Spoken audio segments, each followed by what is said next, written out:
अभी कितना है? अभी कितना है? अभी भी पेटी का ढक्कन बंद है आप लोगों का। जब आप फेसबुक चलाते हैं आपके सामने भी सिंबल आता होगा, क्या बोलते हैं आप इसको? अब बताओ ढक्कन कितने लोगों का खुला है? बोला सर सभी का ढक्कन अभी बंद ही है। भाई अंदर से तुम कोशिश करो, बाहर से पूरी कोशिश कर रहा हूँ, खोल ही देंगे एक दिन और मजे से सीखेंगे, बड़ा मजा आएगा। महावत जब हाथी का बच्चा छोटा होता है उसको जंजीर से बांध के रखता है। ये छोटा बच्चा पर डे कोशिश करता है कि भाई ये जंजीर टूट जाए। 1 साल कोशिश करता है, 2 साल कोशिश करता है, 3 साल कोशिश करता है, लेकिन ये छोटा हाथी का बच्चा इस जंजीर को नहीं तोड़ पाता और धीरे धीरे धीरे धीरे इसका बिलीफ सिस्टम बन जाता है कि अब ये जंजीर को, और जब इसका बिलीफ सिस्टम बन जाता है तो माहौल पता है क्या करता है? फिर उसको रस्सी से बांधना शुरू कर देता है। किससे बांधना? अब वो हाथी का छोटा बच्चा धीरे धीरे बड़ा हो गया। अब वो एक बार भी प्रयास नहीं करता उस रस्सी को तोड़ने की। पता है क्यों? क्योंकि उसको लग रहा है मैं बचपन से कोशिश कर रहा हूँ, अभी तक नहीं तोड़ सका, तो अब मैं कैसे तोड़ सकता हूँ? बॉयज एंड गर्ल्स, आपको मैं एक इंपॉर्टेंट लेसन देना चाहूंगा कि जब आप छोटे थे तो सारी चीजें, पूरी दुनिया आपको बहुत बड़ी लगती थी, हर चीज आपको बहुत डिफिकल्ट लगता था, और वो सोच सोच कर आपको आज ये महसूस जरूर हो रहा होगा कि भैया ये इम्पॉसिबल है, नहीं हो सकता, ये नहीं हो सकता, वो नहीं हो सकता। मैं आपको रियलाइज कराना चाहूंगा कि अब आप वो छोटे हाथी नहीं रहे, अब आप एक बिग साइज के एलिफेंट हो गए हैं। आपकी ताकत, आपकी क्षमता, आपकी कैपेबिलिटी सब कुछ बढ़ चुकी है। बस आपको अपनी क्षमता को पहचानने की जरूरत है, आपको अपने कैपेबिलिटी को पहचानने की जरूरत है और एक बार और प्रयास करने की जरूरत है। लवली, क्या करने की जरूरत है? कई बार ऐसा होता होगा ये चैप्टर याद ही नहीं हो रहा, ये क्वेश्चन याद ही नहीं हो रहा। भाई डरने की जरूरत नहीं है, बस एक बार और ट्राई करने की जरूरत है। कितनी बार? लाउडली, कितनी बार? एक बार और ट्राई करने की जरूरत है। यकीन मानिए आपकी क्षमता, आपकी कैपेबिलिटी बड़ी है, जरूर आप उसको पूरा कर सकते हैं जिसको आप करना चाहते हैं। लेडीज एंड जेंटलमैन, हमें अपने बिलीफ सिस्टम को तोड़ना पड़ेगा, और बिलीफ सिस्टम भैया तभी टूटता है जब आपका संगत, आपकी कंपनी, एसोसिएशन बढ़िया लोगों के साथ। एक छोटी सी स्टोरी आपके साथ शेयर करना चाहूंगा। आप लोग अल्बर्ट आइंस्टीन का नाम तो जरूर सुने होंगे। ये कहीं पर भी स्पीच देने के लिए जाते थे, किसी भी इवेंट में जाते थे, किसी भी सेमिनार में जाते थे, तो उनके साथ उनका ड्राइवर हमेशा साथ में जाता था।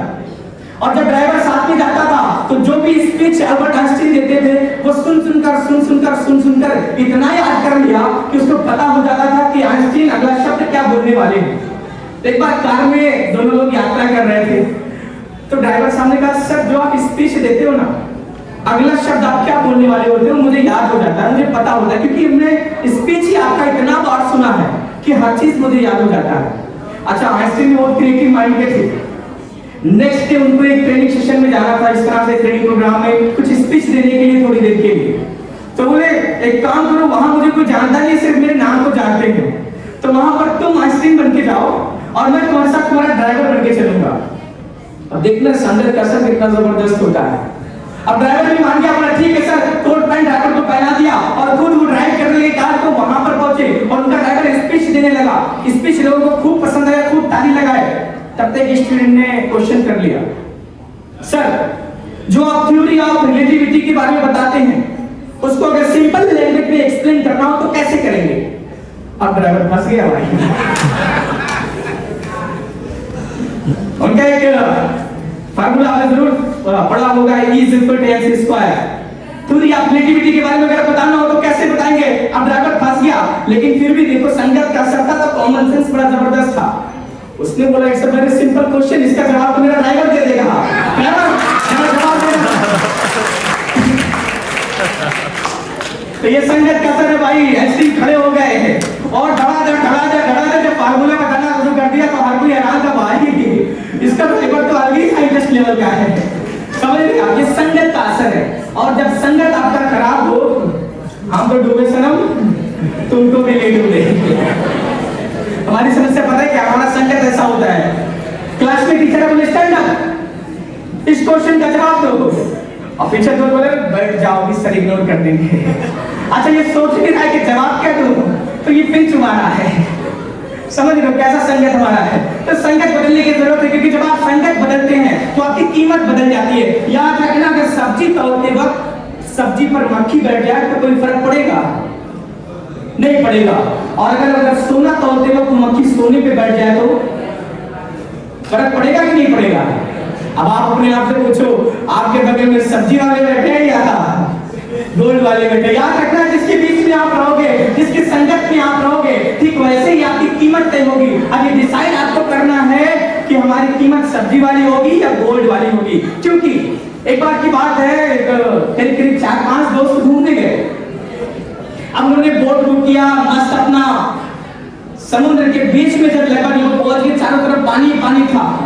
एक दोस्त ने अपने सीट के नीचे ड्रिल मशीन निकाला था और नाव में छेद करने लगा। चारों तरफ बोले, अबे ये क्या कर रहा है गधे? बोला, टिकट मैंने लिया, पैसा मैंने दिया, ड्रिल मशीन मेरा, सीट भी मेरा, मैं तो अपने सीट के नीचे छेद कर रहा हूँ भाई, तुम्हें का क्या जाना है? बोला, अबे तेरे साथ साथ हम भी डूब जाएंगे। तो उसने कहा, बेटा हम तो डूबे सनम, तुमको भी। तो आज के समय में संगत हमारा ऐसी है, ना पढ़ेंगे ना पढ़ने देंगे, खुद घूमेंगे तुमको भी घुमाएंगे, और खुद पिएंगे तुमको भी पिलाएंगे, और खुद तो बात करेंगे बाबू सोना से, तुमको भी गिराएंगे। तो आज के समय में आपका संगत कैसे लोगों के साथ है, आपकी नैया डुबा दे रहे हैं या नैया पार करा दे रहे हैं, इसका जानना बेहद जरूरी है। Ladies and gentleman, boys and girls, जरा मैं देखना चाहता हूं आपका ध्यान है कहां। मैं एक बोलूंगा 1, तो आपको एक बार कलेक्ट करना है, ओके? वो पीछे वो पूरा बॉलीवुड का, जैसे बॉलीवुड से आए लोग हैं, वो देखो ऋतिक रोशन, सलमान खान, शाहरुख खान, देखो 20 पैसे देवगन भी है। अब इतने सारे लोग तो गुटखा भी नहीं खा रहे भाई, वो सब इकट्ठा होकर बांट के थोड़ा थोड़ा खा रहे हैं। चलिए, जब मैं बोलूंगा 1 तो आपको 1 टाइम क्लैपिंग करना है, जब मैं बोलूंगा 2 तो 2 बार क्लैप करना है, जब मैं बोलूंगा 3 तो क्लैप आपको, गॉट इट? 1 ऐसे नहीं है, बारिश हो रहा है झमझम झमझम झमझम, ऐसा नहीं करना भाई, थोड़ा सा सुर और ताल मिले तब मजा आता है ना किसी चीज का। एक साथ सब उतरने लगाएंगे। 1, देखो पीछे वाले भी छूटे रह गए। अरे भाई आप लोग रेड बुल पिया करो, कुछ आगे रहोगे। 1 2 1 2 1 3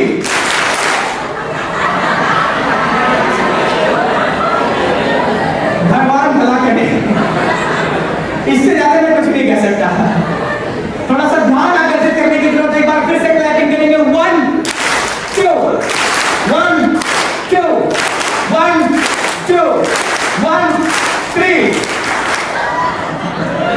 3 में क्लैपिंग। एक लास्ट पार्ट ट्राई करते हैं। 1 2 1 2 1 2 1 2 1 2 1 2 1 2 thank you so much everyone. देखो ट्रेनिंग का पर्पस क्या होता है? ट्रेनिंग का पर्पस होता है दिमाग का ढक्कन खोलना। किसका ढक्कन? कई लोगों के ढक्कन में मूर्छा लग जाता है भाई, खोलना बड़ा मुश्किल हो जाता है। अच्छा बाइक चलाते हैं हम लोग कि नहीं? बाइक कार चलाते हैं ना, तो देखो प्रॉपर उसको 2 महीने 3 महीने पे सर्विसिंग देते कि नहीं देते हैं? क्यों देते हैं? ताकि मेंटेन होके चलती रहे, जबरदस्त चलती रहे, कि धोखा ना दे बीच में। कि किसी तरह ट्रेनिंग भी आप लोग करते रहो ताकि दिमाग भी चलता रहे, धोखा ना दे भाई मेरे टाइप पे। होता क्या है, दिमाग का ढक्कन जब खुलता है तो कॉमन सेंस काम करना शुरू कर देता है। एक वकील साहब थे, आपको कहानी सुनना पसंद है कि नहीं? Very good. एक वकील साहब थे, सुबह सुबह बैठ के अपने घर पे अखबार पढ़ रहे थे, तब तक उनके घर के दरवाजे की घंटी बजती है, ट्रेन ट्रेन करके। ये अपने वाइफ को बुलाते हैं, जी मोहतरमा जरा देखिए बाहर कौन आया है। अब इनकी वाइफ गई, दरवाजा खोले तो देखे वकील साहब के 4-5 दोस्त आए हुए थे। बोले जी आपके 4-5 दोस्त आए हुए हैं। उन्होंने कहा ठीक है, उनको अंदर भेज दीजिए।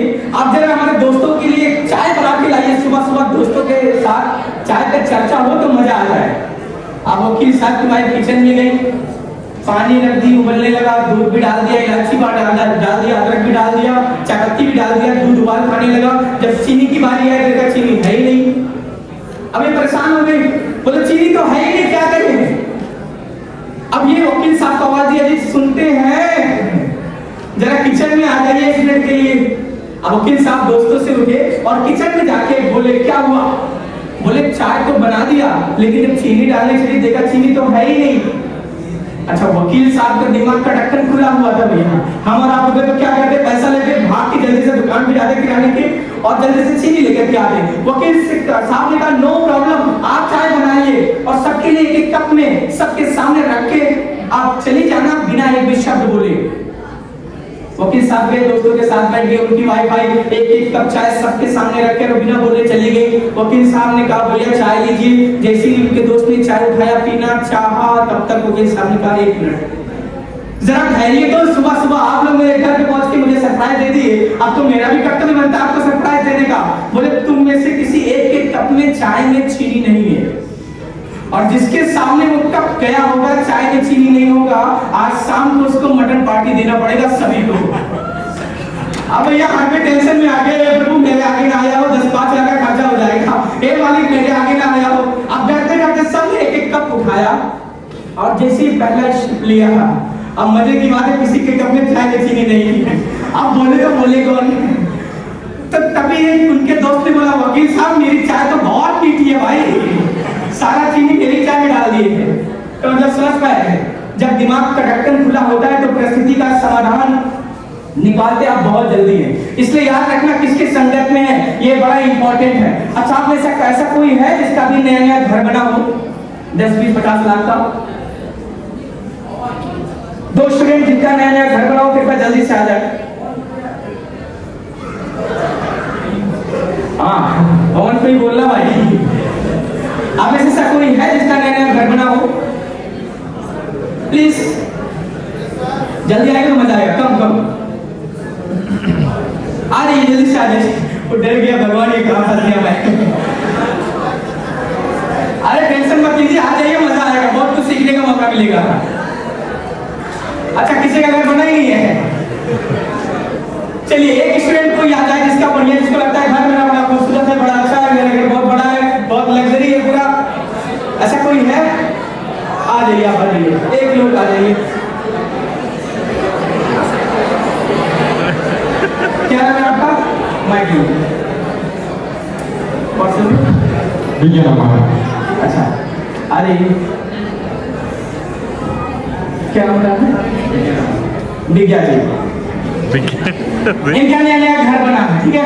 आपका यहाँ कोई बेस्ट फ्रेंड है? अच्छा, ये बेस्ट फ्रेंड को साथ में लेके आए हैं। हम तो डूबे सनम, हम तो चाहेंगे तुमको भी लेके जाएंगे। चलिए, अब मेरे भाई का नया नया घर बना है, ठीक है? आपका नया नया घर बना है, आपका क्या नाम है? समय। हाँ, समय भाई के घर पे सुबह सुबह गए, विद्या भाई के घर पे समय भाई सुबह सुबह गए और अपने साथ एक कूड़ा करकट का एक बोरा लेकर के गए और इनके घर का दरवाजे का घंटी बजाया। विद्या भाई ने अपने घर का दरवाजा खोला और जैसे ही दरवाजा खोला, समय भाई ने क्या किया, वो पूरा कूड़ा करकट आपके घर में उड़ेल दिया। अब बताओ आप ऐसे परिस्थिति में क्या करोगे? ध्यान से देखना, मैं आपको बहुत इंपॉर्टेंट लेसन सिखाना चाह रहा हूँ। विद्या भाई क्या करेंगे, आपके घर में वो सुबह सुबह पहुंचे और पूरा कूड़ा करकट ऐसे डाल दिया आपके फर्श पर, आप क्या करेंगे? कुछ नहीं करेंगे। कुछ नहीं होगा, वेरी गुड। घर गंदा होगा कि नहीं होगा? फिर आप क्या करेंगे?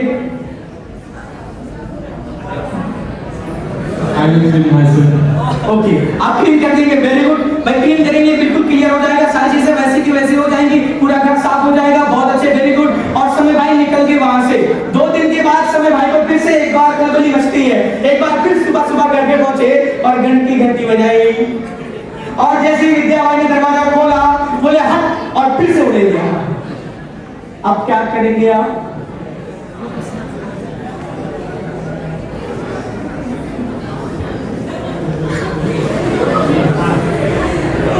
पूछेंगे आप उससे, है ना, मैं ऐसा क्यों कर रहा है, डेली आप उनसे पूछेंगे, आप डेली भाई क्यों कूड़ा करकट ला रहे हो मेरे घर पे, क्यों ऐसा कर रहे हो? और समय भाई ने बोला कोई बात नहीं। हाँ, आप Nepali, I can understand Nepali, but I can not speak Nepali, not well, you can say Nepali. समय भाई ने कहा ठीक है भाई, कल से नहीं आएंगे। फिर आपने अपने घर को साफ किया, पूरा कूड़ा करकट साफ किया, फिर से सारी चीजें साफ हो गई होंगी कि नहीं होंगी? 100% हो जाएंगी। एक हफ्ते के बाद समय भाई को फिर से चुल मचती है। इस बार अपने साथ 2 बोरा लेकर आए हैं, पूरा गोबर कीचड़ ना सब कुछ है।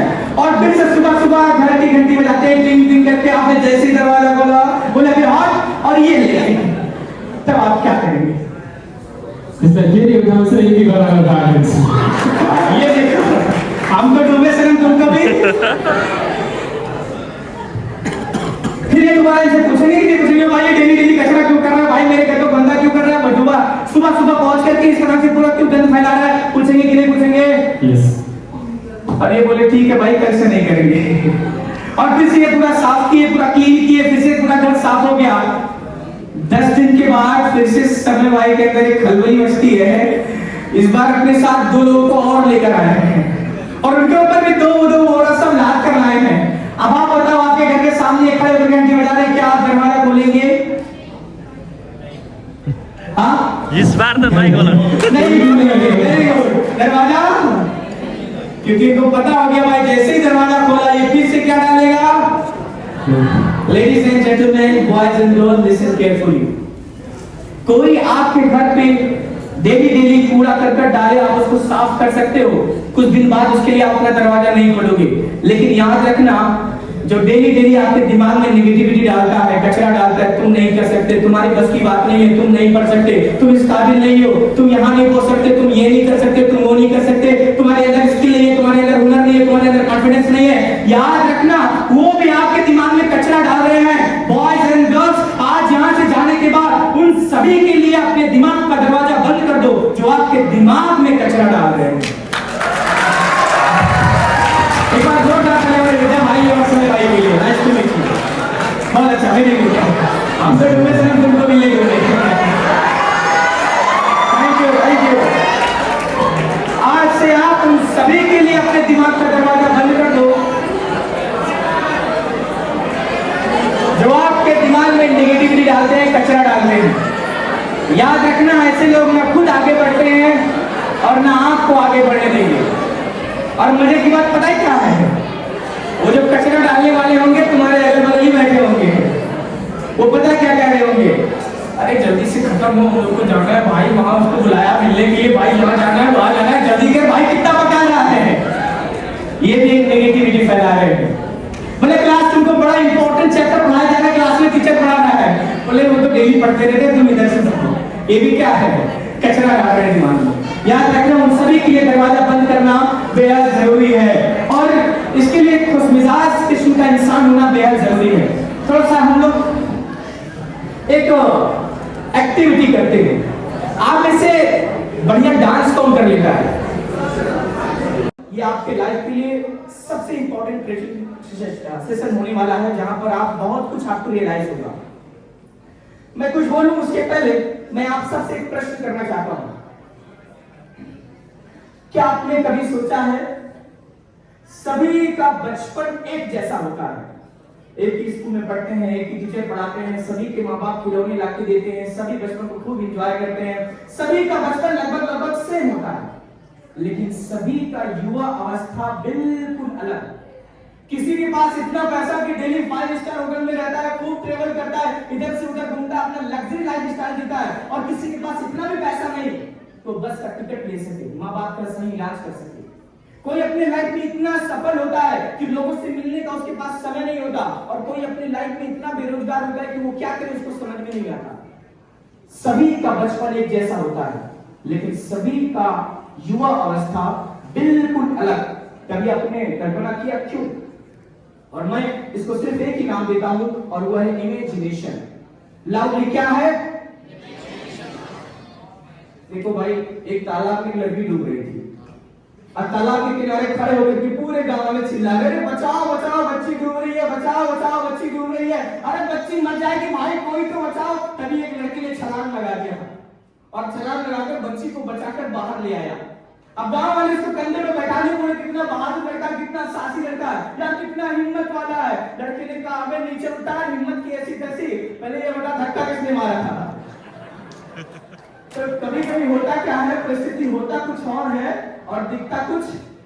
तो मैं चाहता हूं जो है मैं आपको वही दिखा सकूं।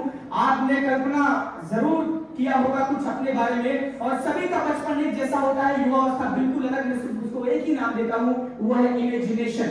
कल्पना शक्ति, आप अपने बारे में क्या इमेजिनेशन करते हैं, याद रखना आपके भविष्य का निर्माण वैसे ही होगा, आपका फ्यूचर वैसा होगा जैसा आप प्रेजेंट में आप अपने बारे में इमेजिनेशन करते हैं। आमतौर पर बहुत कम लोग जो हैं वो पॉजिटिव इमेजिनेशन करते हैं, खुद को सफलता के रूप में देखते हैं, खुद को एक सफल व्यक्ति के रूप में देखते हैं। अमूमन पता है क्या होता है? Negative imagination. भगवान किस घर में पैदा कर दिया, भगवान कैसा टीचर दे दिया, भगवान क्या फैमिली दे दिया, भगवान कितना पढ़ाई करने पड़ रहा है, भगवान ये नहीं हो रहा, भगवान वो नहीं हो रहा, भगवान कैसा जन्म कैसा क्या, मैं किसी काबिल नहीं हूं, कुछ भी नहीं कर सकता। आमतौर पर अधिकतर लोग नेगेटिव इमेजिनेशन करते हैं। अच्छा आप मुझे बताओ, जब आप अपने बारे में नेगेटिव सोचोगे तो क्या आपके बारे में पॉजिटिव होने के चांसेस हैं?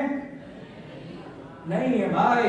जब मैं क्लास 9 में था तब से मैं अपने आप को एक बेहतर ट्रेनर के रूप में देख रहा था। अभी एज मेरी 23 है, बट जब मैं क्लास 9 में था तब से लेकर के आज तक मेरा इमेजिनेशन सिर्फ एक ही था, अपने आप को एक बेहतर ट्रेनर के रूप में देखना, एक बेहतर पब्लिक स्पीकर के रूप में देखना। Ladies and gentleman, boys and girls, जब मैं क्लास 9 में था तब से मैं अपने बारे में पॉजिटिव इमेजिनेशन करता था। मैं सोचता था कि एक दिन आएगा जब मैं स्टेज पे खड़ा रहूंगा, मुझे हजारों लोग सुनेंगे। एक दिन आएगा जब मैं अलग अलग शहरों में जाऊंगा और लाखों लोगों को ट्रेन करूंगा। एक दिन आएगा जब मैं अपने शब्दों से, अपनी स्टोरी से लाखों लोगों को प्रभावित करूंगा। जरा आप देखिए 2021 में जब मैंने ट्रेनिंग देना शुरू किया था, एक फोटो और 2024 और 25 के कई सारे फोटोज। 2021 जब मैंने फर्स्ट टाइम में ट्रेनिंग देना शुरू किया, एक स्कूल के छत पर से करीब 50 बच्चों के साथ मैंने ट्रेनिंग सेशन का शुरुआत किया था। तब लोग कहते थे भाई ये क्या कर रहा है, आज मैं दिखा रहा हूं भाई, ये देख मैं क्या कर रहा हूं। ये सारा का सारा खेल इमेजिनेशन का है। और मेरा जवाब, मेरा सवाल आप सबसे है कि आप अपने बारे में क्या सोचते हो। ये बहुत इंपॉर्टेंट है। नया सेशन शुरू हो रहा है, आप इस सेशन में अपने बारे में क्या सोच रहे हो, बैक बेंचर या क्लास टॉपर? ये बहुत इंपॉर्टेंट है। फिर आगे चलते हैं, जब भी आप कुछ सोचते हो तो उसकी आप प्लानिंग करते हो। फॉर एग्जांपल, अगर आपको कहीं जाना है तो पहले सोचते हो कि नहीं सोचते हो? आपको अगर यहां से पोखरा घूमने के लिए जाना है, आप उसकी प्लानिंग करते हो कि नहीं करते हो? नहीं करते हो। आप इसे अगर नहीं करते, ये भगवान के दूसरे अवतार है भाई। ये अंतर है। अभी अपना आंख बंद किया और चुटकी बजाए पहुंच गए वहां पे। भगवान भला करेंगे। जब भी आप सोचते हो उसके बाद प्लानिंग करते हो। जब आप प्लानिंग करते हो तो आप एक्शन में लेते हो। ये बड़ा इंपॉर्टेंट है। इसीलिए बोलते हैं थिंक प्लान एक्शन। लाउडली क्या बोलते हैं? थोड़ा लाउडली बोलेंगे तो मजा आएगा। क्या बोलते हैं? Think plan and action. जब आप सोचिए, उसको प्लानिंग करिए और उस पर एक्शन लेना शुरू करिए। आप कई बार फेल हो जाते हैं, फिर नया रास्ता सोचिए, फिर उसको प्लान करिए, फिर उस पर एक्शन लीजिए। जब मैंने सोचा कि मुझे ट्रेनर बनना है तो मैंने प्लान भी किया कि ट्रेनर कैसे बनना है, उसके लिए क्या पढ़ाई करना होता है, उसके लिए खुद को कैसे तैयार करना होता है, उसके लिए आपकी पर्सनालिटी कैसी होनी चाहिए, उसके लिए आपका कम्युनिकेशन, आपका कॉन्फिडेंस कैसा होना चाहिए। मैंने प्लान किया, फिर मैंने उस पर काम करना शुरू किया और फिर आपको रिजल्ट मिलता है। बॉयज एंड गर्ल्स, आपको मैं एक हिस्ट्री में ले जाना चाहूंगा और आपको एक देश के बारे में बताना चाहूंगा जिसका नाम है जापान। ये देख रहे हैं आप, एक लिटिल बॉय परमाणु बम है, एक फैट बॉय परमाणु बम है, और ये रियल पिक्चर में आपको दिखा रहा हूं। जापान में 1945 में अमेरिका ने हिरोशिमा और नागासाकी पे एटम बम गिराया। ये जो आप बम दे रहे हैं, नीचे दृश्य देख रहे हैं, रियल पिक्चर आप देख रहे हैं। और इसमें हुआ क्या? हिरोशिमा में इन्होंने करीब 6 अगस्त को सुबह 8:20 पर परमाणु बम गिराया और नागासाकी में इन्होंने 9 अगस्त को परमाणु बम गिराया। इसका रिजल्ट क्या आया आपके सामने है। अब आप कल्पना करो, एक ऐसा देश जिस पे परमाणु बम गिराया गया, 6 तारीख से लेकर 9 तारीख के बीच में करीब 3 लाख से ज्यादा लोगों की मौत हुई। अभी रिसेंटली इंडिया में एक घटना हुआ, प्लेन क्रैश हो गया, 2-2.5 लोगों की मौत गई, पूरी दुनिया हिल गई। अब आप कल्पना करो, वो देश जहां पर 3 दिन में 3 लाख लोगों की मौत होती है, उस देश का क्या हालत रहा होगा।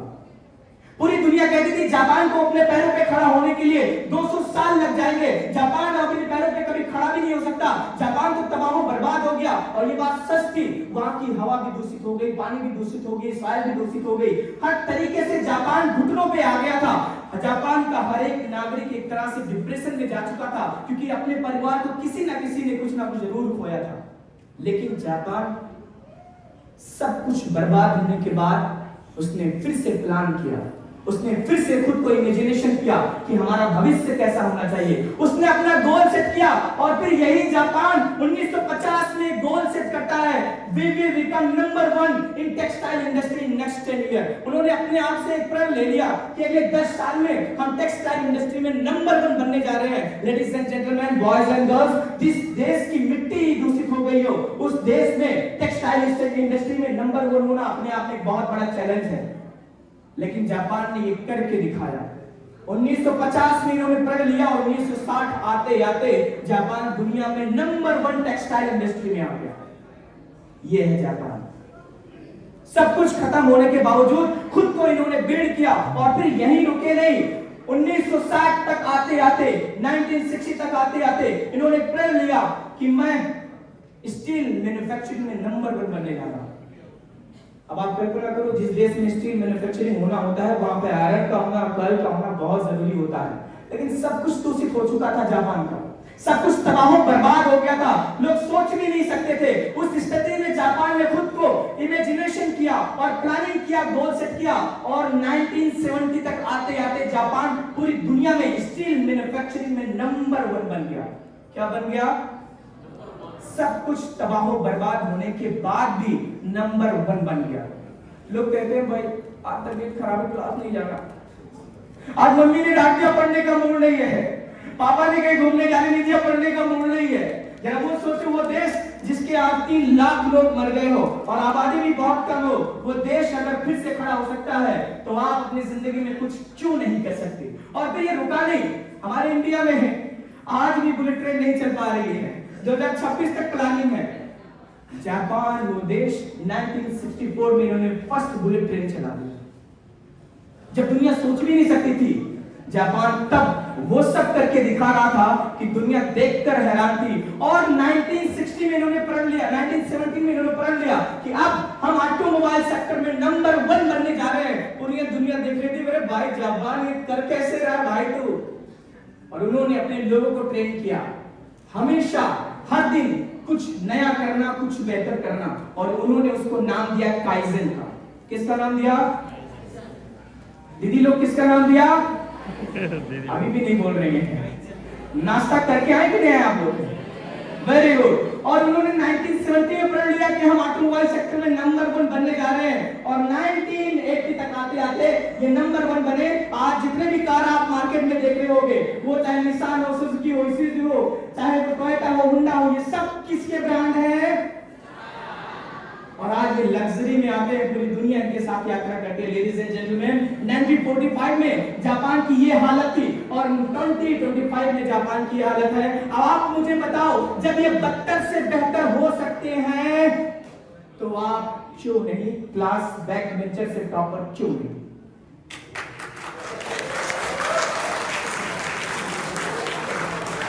जिनका सब खत्म होने के बाद भी अपने चमक धमक से पूरी दुनिया को प्रभावित कर सकते हैं, तो आप मुझे बताओ, क्लास के लूजर स्टूडेंट होने के साथ साथ आप क्लास के टॉपर क्यों नहीं?